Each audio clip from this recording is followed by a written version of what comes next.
Comenzamos hoy viernes Visión Global, repasando las noticias más importantes del día. El dato de hoy, el informe de empleo de Estados Unidos, fiel termómetro del estado de la economía norteamericana. Se han creado 49.000 nóminas no agrícolas y la tasa de desempleo cae 6,3%. Es el primer reporte de empleo bajo la administración de Joe Biden. Los economistas esperaban una creación de 50.000 empleos y que la tasa de paro se mantuviera en el 6,7%. Aunque el desempleo es un gran reto para la economía norteamericana, 2021 marca la vuelta a la creación de puestos de trabajo después de que en diciembre se vieran las primeras cifras negativas desde mayo. Desde entonces, el daño ha sido particularmente acusado en la industria, turismo, hostelería. Ahora las vacunas también llevan esperanza al país, cuya economía espera recuperar rapidez y fortaleza en la segunda mitad del año. Por otra parte, el Senado aprueba el paquete de estímulos de Joe Biden por valor de 1,9 billones de dólares. La vicepresidenta Kamala Harris ha tenido el voto de desempate decisivo para sacar adelante la propuesta de Biden. Tras esta aprobación en el Senado, la resolución vuelve a la Cámara de Representantes de Estados Unidos. La propuesta de Biden incluye la distribución de cheques de $1.400 a contribuyentes impositivos, un beneficio semanal por desempleo de $400, 350.000 millones de dólares para ayudar a los gobiernos estatales y municipales, un aumento del sueldo mínimo a $15 por hora y más fondos para el cuidado infantil, las escuelas y la distribución de vacunas. Johnson & Johnson ha solicitado a la Administración de Alimentos y Medicamentos de Estados Unidos la autorización de emergencia para su vacuna contra la COVID-19. De aprobarse, sería la tercera vacuna legal en ese país tras Pfizer y Moderna. La candidata a vacuna ha resultado tener un 71% de efectividad. Requiere una única inyección que, según el informe, cumple con todos los criterios de valoración primarios y secundarios. La farmacéutica estadounidense asegura que tiene disponibles millones de dosis para su envío inmediato. Además, puede almacenarse en frigoríficos normales y no necesita ultracongelación. Y no dejamos Estados Unidos. A 2 días de la final de la Super Bowl, el estadio de los Yankees se convierte en un centro de vacunación.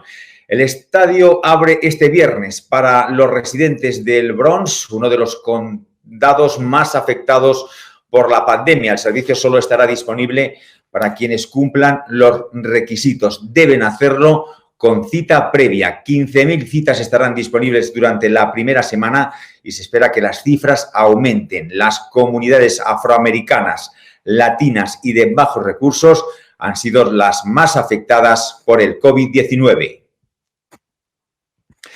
Kuaishou, el rival chino de TikTok, ha tenido un espectacular estreno en la bolsa de Hong Kong. Sus acciones subieron casi 200% en la apertura. La firma de tecnología recaudó 41.000 millones de dólares de Hong Kong, 5.000 millones de dólares de la oferta pública inicial después de fijar el precio de sus acciones en $115 hongkoneses cada una. La salida a bolsa de Kuaishou ha sido una de los debuts más grandes entre las empresas tecnológicas y su estreno se ha equiparado al de Uber. Es una red social de vídeos cortos y streaming dirigida especialmente a las clases populares chinas y una buena parte de su contenido es reflejo de la vida rural en el país asiático. La plataforma mueve cerca de 43.000 millones de euros en transacciones y es la segunda más grande del mundo en compras online en directo según sus datos. Entre sus inversores se encuentra el gigante asiático Tencent. Y a falta de chips obliga a General Motors a cerrar 3 plantas en Estados Unidos, México y Canadá, a dejar a mitad de actividad una cuarta en Corea del Sur. La medida es consecuencia del desabastecimiento de chips fabricados en Taiwán y que afecta a todo el sector del automóvil.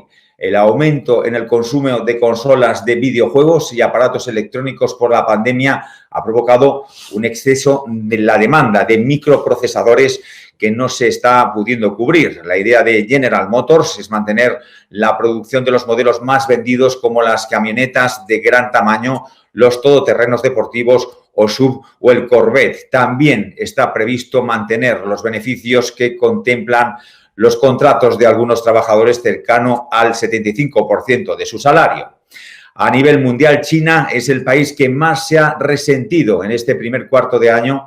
El gigante asiático ha dejado de producir unas 250.000 unidades. En Europa serían unas 100.000 y Japón y la India también notarían los efectos.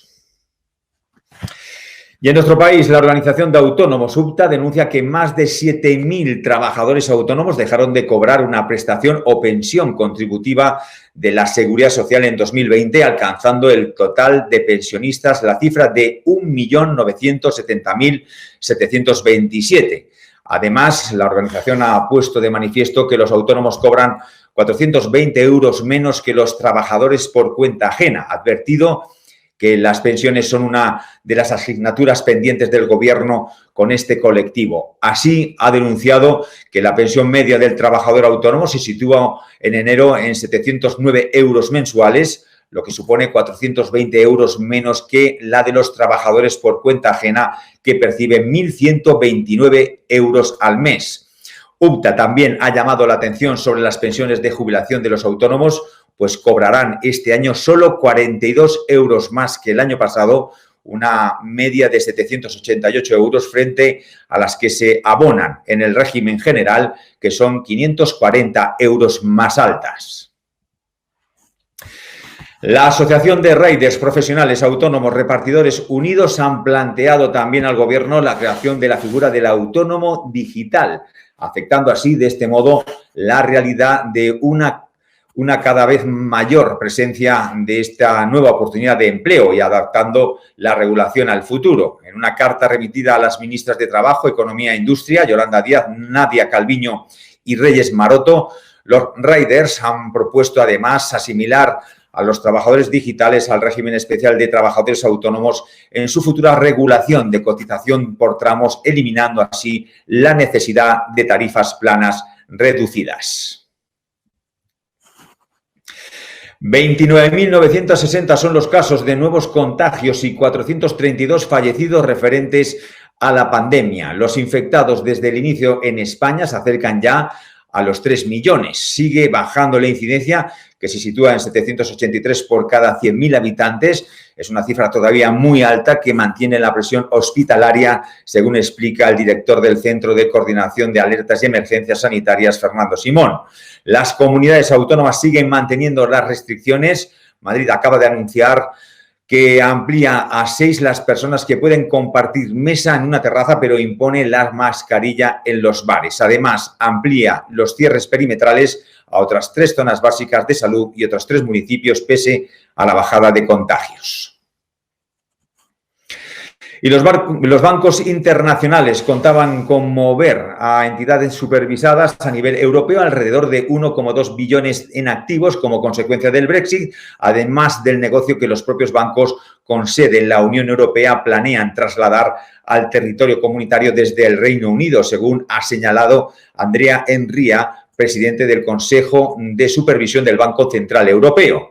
En este sentido, el supervisor bancario europeo ha destacado que muchos bancos importantes han avanzado considerablemente hacia los objetivos de sus modelos operativos objetivo posteriores a la salida del Reino Unido de la Unión Europea y acordados con la supervisión bancaria del BCE, aunque ha señalado que hasta el pasado mes de septiembre las instituciones significativas aún debían mover alrededor de 810.000 millones de euros en activos del mercado de capitales. Pues es hora de cruzar ya el Atlántico como todos los días. Nos vamos hasta México porque allí está nuestro compañero José Ricardo Rangel. Muy buenas tardes. ¿Qué tal? Buenas tardes a ustedes, querido hermano público que nos escucha y nos ve. Pues aquí muy impactantes con las cifras que acabas de dar sobre la restricción de los chips de las automotrices. Aquí en México, para que te des una idea, la industria automotriz aporta cerca del 3.8% del Producto Interno Bruto, y ahorita precisamente en relación a la cotización de General Motors, estoy viendo que está en sus máximos históricos. Entonces esta noticia es muy importante, sobre todo impacta en México. En México tenemos 4 ensambladoras de General Motors, 4 plantas, una ubicada en el estado de Toluca, en el estado de México, otra en el estado de Coahuila, en el estado de Guanajuato, y una precisamente que es donde va a impactar directamente el cierre, digamos que van a parar las actividades, es en la planta ubicada en San Luis Potosí.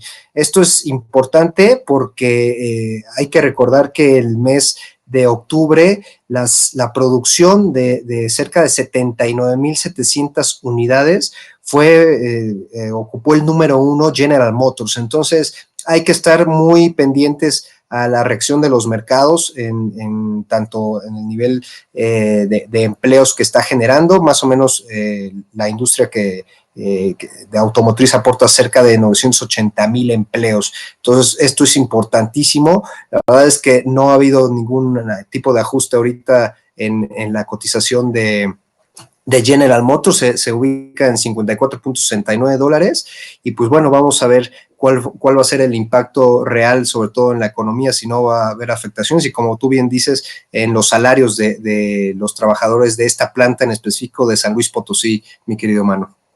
Bueno, me parece, José Ricardo, una buena noticia, pero en cualquier caso, hoy tienes un invitado, Humberto Calzada Díaz. Muy buenas tardes. Listo, buenas tardes, ¿cómo están?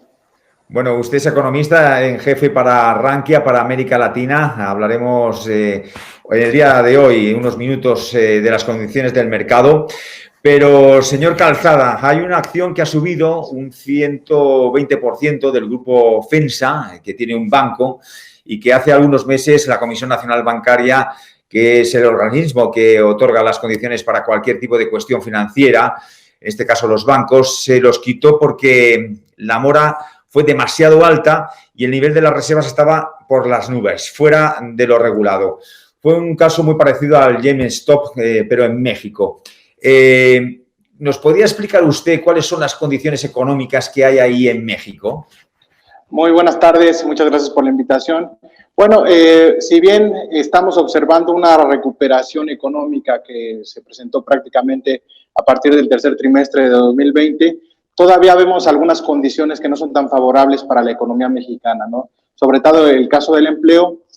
Y bueno, respecto al tema que comentabas bien del caso de la acción de FEMSA, estos movimientos no son muy comunes en el mercado mexicano de valores, este tipo de movimientos tan abruptos.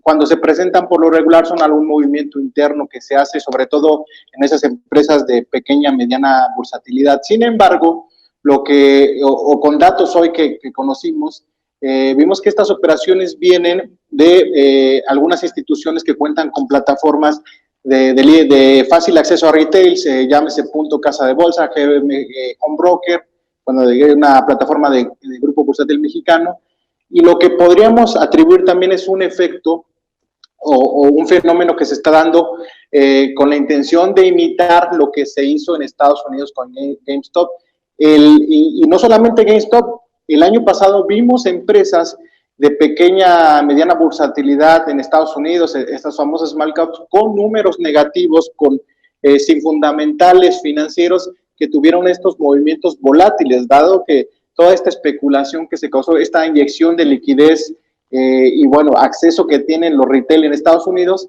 se comenzó también a ver un reflejo de este optimismo en el mercado mexicano. Inversionistas mexicanos están copiando este tipo de movimientos. En el caso particular he visto en algunas redes sociales que invitan a los inversionistas a poder realizar el mismo tipo de operaciones con este tipo de emisoras. En el caso de FEMSA, como bien lo comentas, hubo un problema fuerte el año pasado, donde su nivel de capitalización se vio afectado, este pago a los tenedores de sus papeles, entre otros.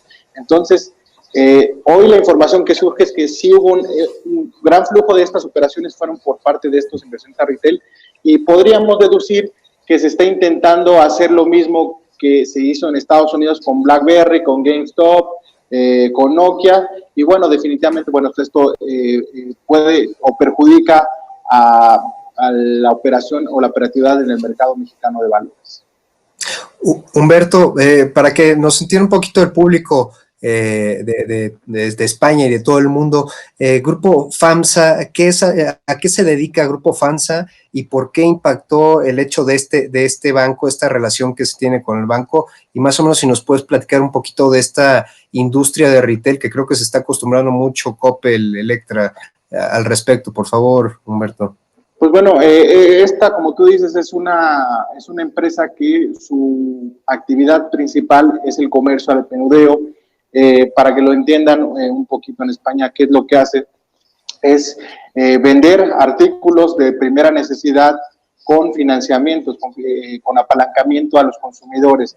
Este apalancamiento que al final es atractivo para al comprador, para el retail, porque un producto lo puede pagar en cuotas muy accesibles. Sin embargo, estamos viendo tasas de interés demasiado altas. Al final, es un efecto que en su momento no lo nota el consumidor, pero en el largo plazo sí afecta. ¿Y qué fue lo que pasó y lo que agudizó la situación? ¿Y por qué caímos en una moratoria alta en FAMSA? Por el tema pandémico. Hubo este encierro que sufrió la economía mexicana, o más bien el paro que sufrió la actividad económica en México el año pasado, afectó a miles de empresas, de establecimientos. En la tasa de desempleo se elevó considerablemente y bueno, esta gente que tenía un crédito en Banco FAMSA, en sus tiendas dejó de pagar esos créditos. Entonces fue cuando se vio afectada la moratoria, bueno, incrementó la moratoria y llevó a a esta institución a tener estas dificultades para poder cobrar todos los pasivos, bueno, cobrar los créditos que tenían la mayoría de los consumidores. Entonces, afectó obviamente al comportamiento de sus papeles.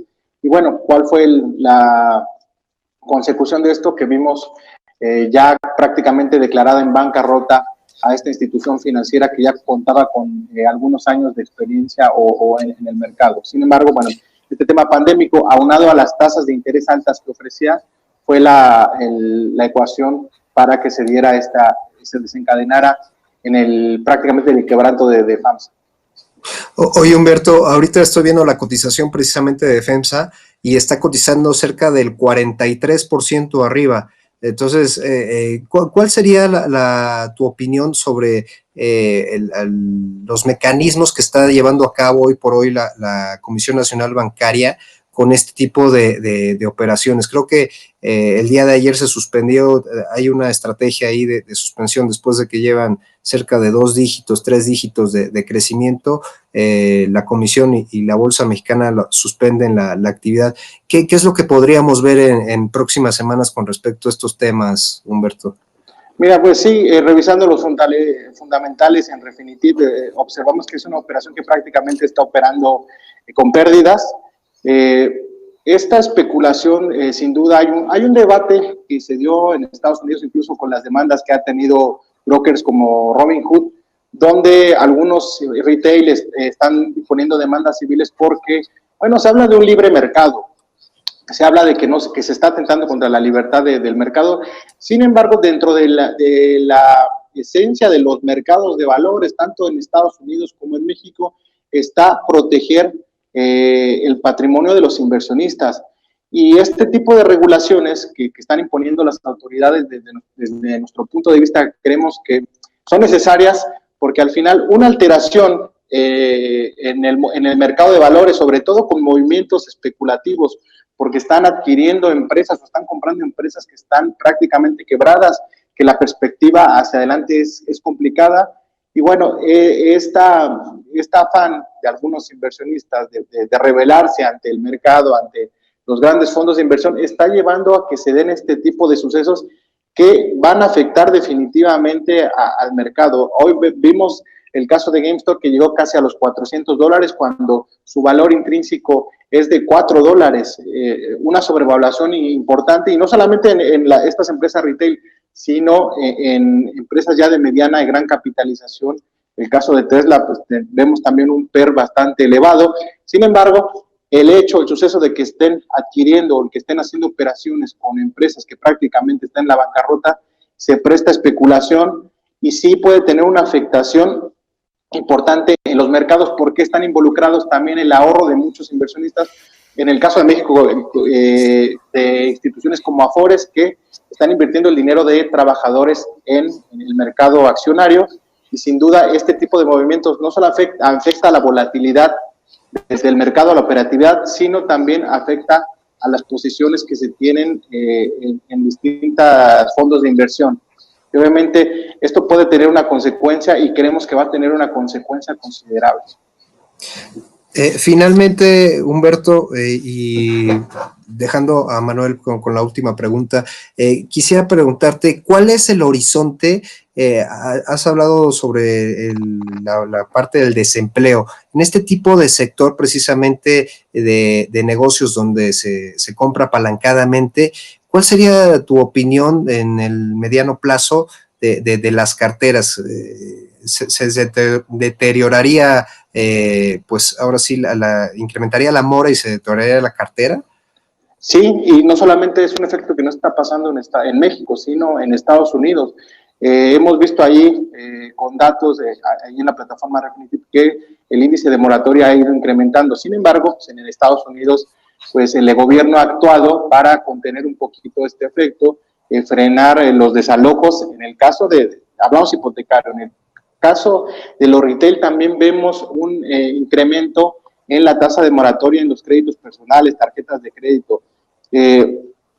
Hoy conocimos el dato del desempleo que es 6.3, hemos insistido en análisis, en algunas entrevistas que nos han hecho, que la tasa real de desempleo, coincidiendo con algunos colegas, sigue siendo alta, a pesar del optimismo económico en Estados Unidos, en México, esta recuperación que insistimos con algunos colegas, coincidimos que se dio a base de esteroides, esta fuerte inyección de estímulos fiscales, podría solamente el problema lo puedo subsanar en el corto plazo. Sin embargo, en el largo o mediano plazo, como comenta Ricardo, sí vamos a ver complicaciones en el tema de las carteras, aunado a un escenario de tasas de interés bajas que definitivamente van a afectar a los balances de las instituciones financieras. Entonces, el problema creemos que todavía va a perdurar en un periodo largo. Sin embargo, bueno, pues tenemos que, en ese aspecto, las instituciones financieras deben de encontrar los mecanismos para poder reducir estos riesgos. Perfecto, Humberto. Manu, ¿alguna otra pregunta? Lo ha explicado perfectamente, con lo cual creo que lo podíamos dejar aquí perfectamente, si os parece bien. Perfecto. Muchísimas gracias, Humberto. Gracias, Manuel. Gracias, Ricardo. Humberto, José Ricardo. Gracias a los dos por estar aquí en Negocios Televisión y buen fin de semana. Gracias, buen fin de semana a todos. Gracias. Bueno, pues después de esta conexión con México, les dejamos ahora con una de las entrevistas de la semana que hizo nuestra corresponsal en Estados Unidos, Visila Bococo, a Sever García del sector retail en Estados Unidos. Que pasen un buen fin de semana. Buenas tardes. Adiós. Hola de nuevo, estoy aquí en Negocios TV con un súper amigo, Sever García, y qué gusto tener a un experto como él en la moda y sobre todo en el tema de retail, que seguramente con los tiempos que corren nos va a dar una perspectiva súper interesante de lo que está pasando en el mercado. Sever, hola, ¿qué tal? ¿Cómo estás? Muy bien, Visila. Encantado de estar contigo y encantado de compartir cualquier minuto contigo. Cualquier motivo, cualquier excusa siempre buena. Y encantado. Te agradezco que cuentes conmigo y te agradezco la introducción. Bueno, Sever y yo nos conocemos más de 15 años. De hecho, juntos formamos el Comité de la Moda de la Cámara de Comercio de España en Estados Unidos y siempre nos ha unido pues ese espíritu aventurero y, por supuesto, que nos hemos estado apoyando durante todos estos años. Sever, cuéntanos un poco de tu experiencia y cuánto tiempo estás en Estados Unidos y qué es lo que te trajo a ti. O sea, ¿quién es Sever García? A ver, será corto. A ver, yo vine justo ahora hace 21 años. Llegamos aquí a dirigir a una empresa de vestidos de novia que se llama Pronovias.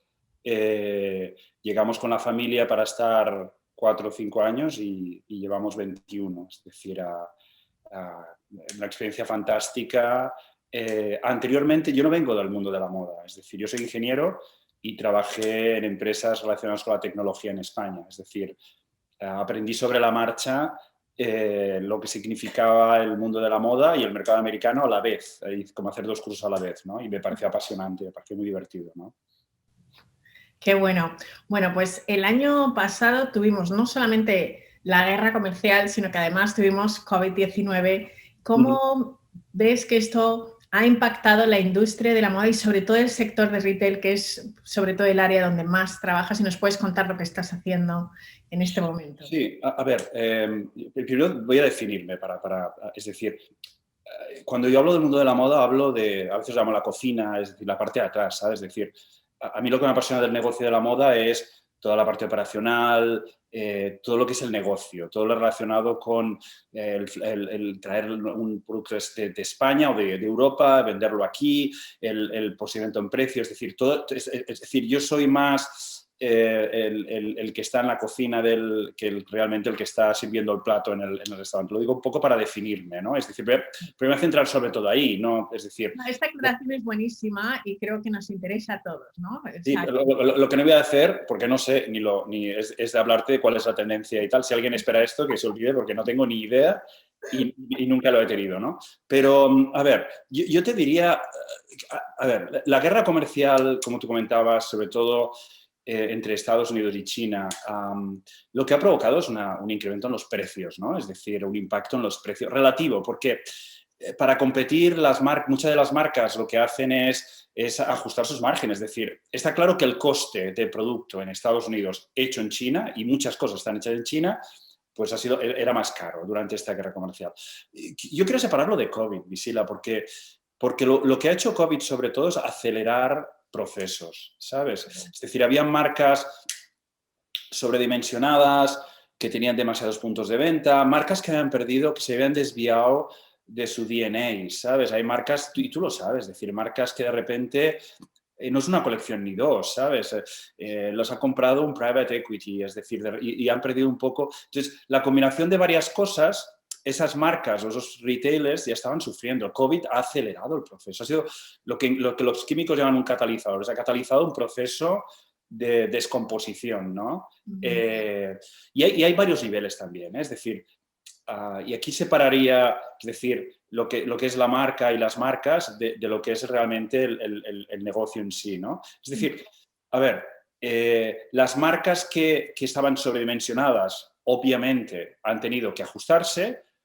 Las marcas que tenían un estado de descomposición peor, es decir, que habían perdido su DNA como marca, que el producto no estaba tan centrado, todo este rollo junto, están cerrando, ¿sabes? Es decir, y luego hay casos, ¿sabes? Que nosotros como New Yorkers, y a ti seguro que te habrá impactado también, Century 21, es decir, Total. para mí me chocó muchísimo porque no es ni uno ni otro, ¿sabes? Es decir, Century 21 además conozco muy bien a la familia, a los propietarios, con lo cual...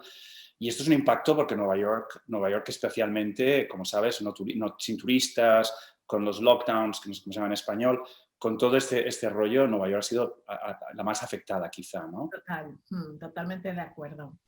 ¿Y cómo crees que los retailers ahora, porque el sector del retail y el sector de la moda no es un sector estático, es un sector súper dinámico, ¿no? Correcto. Lo hemos visto porque llevamos aquí pues, más de 20 años prácticamente y hemos visto cómo va cambiando.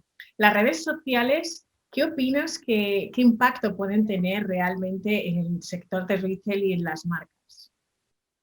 A ver, cuando hablas de marketing hoy, es interesante, perdón, cómo ha cambiado. Cuando hablas de marketing hoy, hablas... ¿Con quién hables? Hablas solo de marketing de social media. Es decir, sí. Tú vas a vender una marca a un banquero y te mira cuántos followers tienes en Instagram. Y entonces tiene una ecuación que, es decir, estamos en un mundo que el marketing en general, y me sabe mal decirlo, y todavía mil cosas más. Es decir, un punto de venta se expresa y el visual tiene un impacto en el marketing en la marca. Pero cuando hablas del marketing a consumidor, saliendo del punto de venta, es casi 100% social media, ¿no? Si esto además le juntas que el rol de social media en la implicación en vender más o vender menos, es decir, social media es muy relevante y tú no puedes planificar nada sin tener en cuenta tu social media. Es decir, cuando lanzas una marca, cuando lanzas una nueva colección, es decir, has de tener claro cuáles son los 30 next post, cuál es tu objetivo con los next post, ¿no? Y esto es fundamental. Hay una cosa que para mí es interesante y lo hablemos después con más detalle, que es lo que estamos aprendiendo de las marcas que han nacido online. Y en España no hay tantas de estas, ¿sabes? Es decir, yo siempre utilizo Allbirds o Away o no lo sé, es decir, estas marcas que nacieron solo online y que ahora están evolucionando online offline, ¿no? Estas te enseñan cómo llegar al consumidor de otra manera. Y al final, ¿sabes lo que es importante? Es decir, tú tienes un consumidor, mi clienta es Visila, le quiero vender ese top tan chulo que tienes blanco y he de ver cómo te llego. Es decir, y una cosa que yo sé de ti es que hablas Instagram cada día. Entonces voy a tratar de llegar a Visila y enseñarte ese top y si a través de ese top vía Instagram, además tengo una aplicación que clicas y vas directamente a mi site y puedes comprar o te digo la talla o te digo en qué tienda vendo y tal. Todo este rollo, las marcas online, que nacieron online, nos están enseñando. Y yo creo que hay que verlas, ¿no? Es decir, porque el nuevo, si me preguntas, ¿dónde viene la innovación en moda y en retail? Te diría de marcas que nacieron online. Ahí es donde tenemos que aprender, ¿no? Y donde tenemos que aprender o ver, ¿no? Y bueno, hablando de todo esto, ¿qué consejos les darías a las empresas españolas, ¿no? O sea, seguiremos hablando de temas, pero creo que sería muy interesante ahora que citas este nuevo modelo, en cómo crees que cualquier empresa en el sector del retail o de la moda que quiera venir a este mercado, ¿qué consejos le darías? A ver, yo creo que hay un factor, mira, y tú lo sabes porque hemos hablado muchas veces los dos con marcas directamente, ¿no? Es decir, parece una eternidad, pero hace 5 años, ¿no? Por poner un ejemplo, es decir, cuando me sentaba con una marca que quería entrar a Estados Unidos, me decía, mis sueños están en Saks, Fifth Avenue, en la Quinta Avenida. Y me encantaría estar en la tercera planta, ¿no?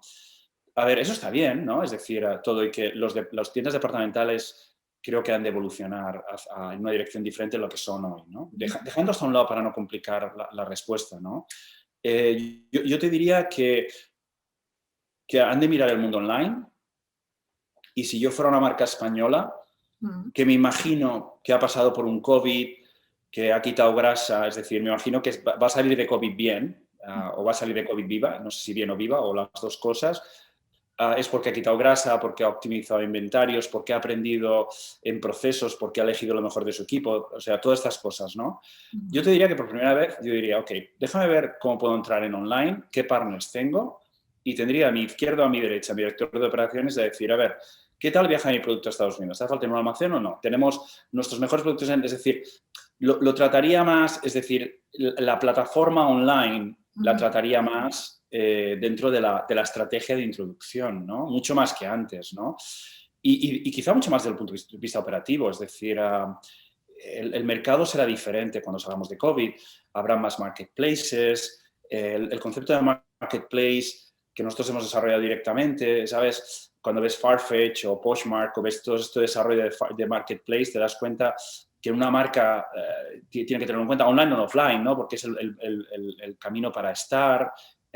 Yo te diría que es mucho más que es entender el mercado omnichannel, ¿no? Es decir, y Estados Unidos, tú puedes llegar al consumidor incluso como primer paso tratando de explorar la manera de hacerlo. Es decir, ten a tu director de operaciones, si el producto es más alto, viaja mejor, es decir, el precio es más alto, es decir, todas estas cosas que tenerlas en cuenta, ¿no? Súper. Oye, ¿y qué me dices del impacto que ha tenido en el sector retail en Nueva York?